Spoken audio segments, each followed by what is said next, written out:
A ministra dos Povos Indígenas, Sônia Guajajara, falou sobre as demarcações de terras e sobre o combate ao garimpo ilegal. Acompanhe com o repórter David de Tarso.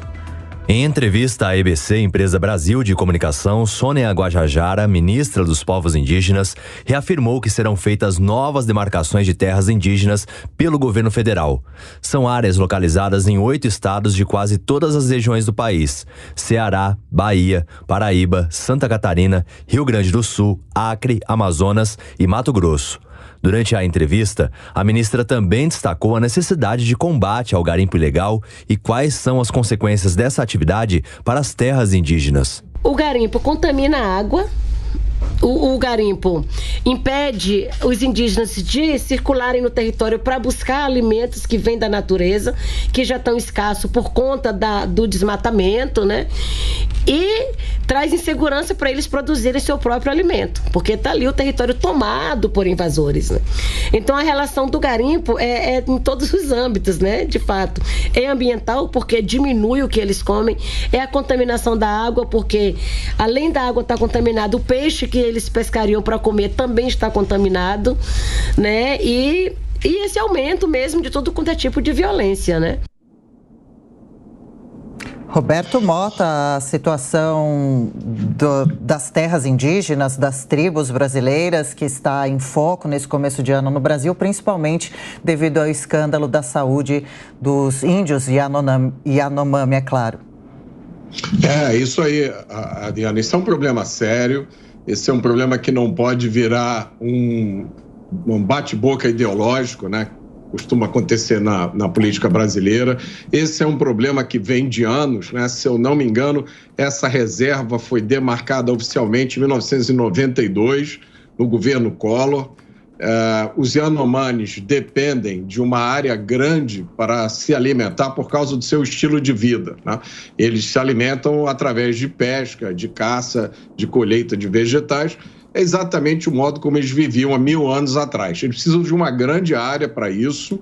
Essa área da reserva Yanomami é maior do que a área de Portugal e fica numa região de difícil acesso e perigosa, né? Fica no norte do Brasil, sul da Venezuela.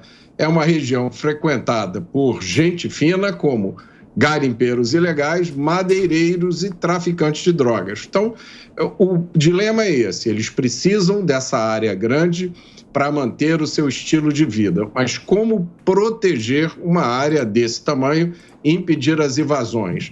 Isso é uma responsabilidade do Estado brasileiro. O Estado brasileiro, quando demarcou essa reserva e disse que ali viveriam os Yanomamis, o Estado brasileiro se dispôs a enfrentar um desafio gigantesco, porque você imagina, se já é difícil proteger e garantir a segurança das pessoas nas grandes metrópoles, o que dirá numa área do tamanho de Portugal, no meio da floresta amazônica. Então, esse problema tem que ser abordado com bom senso. É preciso que a sociedade brasileira e o Estado brasileiro olhe para o tamanho desse desafio com bom senso, com prudência, sem recorrer aos velhos chavões. Não adianta nada ficar repetindo coisas que todo mundo já sabe. A pergunta que está na mesa é essa: como é que se protege? Não adianta dizer, manda as Forças Armadas, manda a polícia. Não há efetivo para você cercar e proteger uma área maior do que Portugal. E também como é que o Estado pode cumprir o compromisso que ele assumiu ao demarcar essa reserva.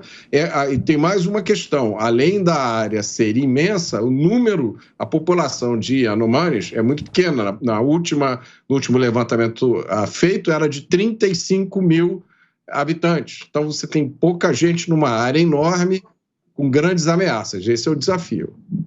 Bom, a gente segue falando sobre a situação dos Yanomami. Agora há pouco o Roberto Mota fez o comentário dele e agora a Amanda Klein. Amanda, qual é o desafio desta nova gestão em relação a isso? São problemas antigos daquela região. Amanda.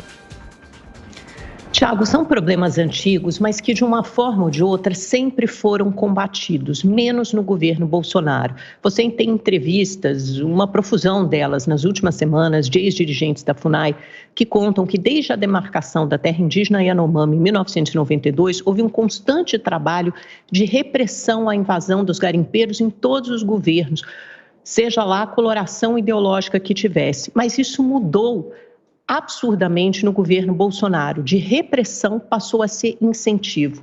O ex-presidente defendeu diversas vezes, fez milhões de declarações a favor dos garimpeiros. Ele mesmo tinha um sonho, atuou como garimpeiro quando ainda pertencia ao Exército Brasileiro. Então ele tinha esse sonho idílico de que você fosse encontrar minérios preciosos debaixo da terra e que isso iria catapultar e tornar o Brasil um Japão, uma economia do porte da japonesa, por exemplo. Tem projetos de lei, enquanto ele era deputado, durante os 28 anos de vida parlamentar, ele ressuscitou diversas vezes projetos de lei que acabavam com a demarcação da terra indígena Yanomami. Então, isso sempre foi uma obsessão do presidente Bolsonaro, tirar os indígenas das suas terras e ocupar aquilo com garimpeiros e mineradores e madeireiros ilegais. E assim foi feito durante o seu governo. Houve uma política pública deliberada de não contenção, pelo contrário, de estímulo, de incentivo ao garimpo ilegal nas terras Yanomami. E assim houve a invasão de 20 mil garimpeiros que poluíram os rios com mercúrio,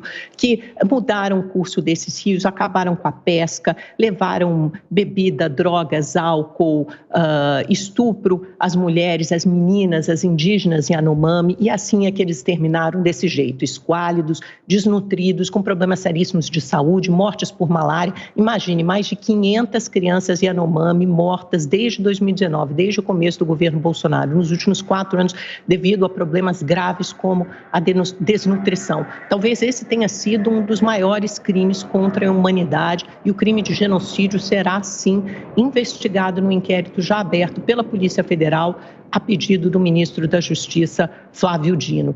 O que você teve durante esse período foi um desmonte da FUNAI, que foi completamente militarizada. Algumas pessoas ainda tentaram resistir, uma delas foi o Bruno Pereira, aquele indigenista e ativista ambiental morto no ano passado provavelmente por alguém, pelo que o inquérito apurou, responsável pela pesca ilegal na região. O Bruno pertencia aos quadros da FUNAI, ele trabalhava justamente com os povos isolados e durante o ano de 2019, primeiro ano do governo Bolsonaro, ele ainda liderou esforços para apurar os garimpeiros. Ao invés de ser premiado e reconhecido, Bruno foi afastado de seu posto e passou a ser parte dos quadros de uma ONG, a Univaja. Continuou trabalhando no Vale do Javari com povos isolados e acabou a vida assassinado junto com aquele jornalista inglês do jornal The Guardian, o Don Phillips.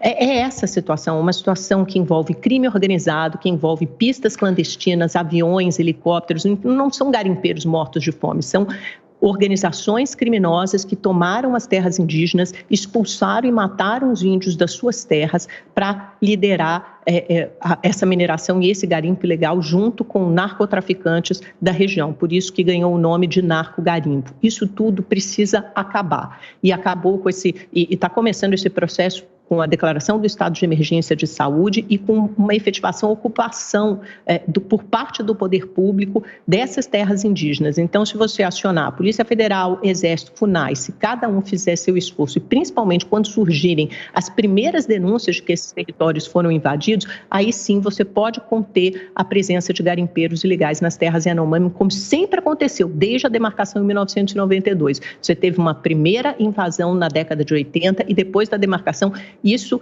em menor ou maior grau, sempre foi contido, mas houve uma explosão nos últimos 4 anos.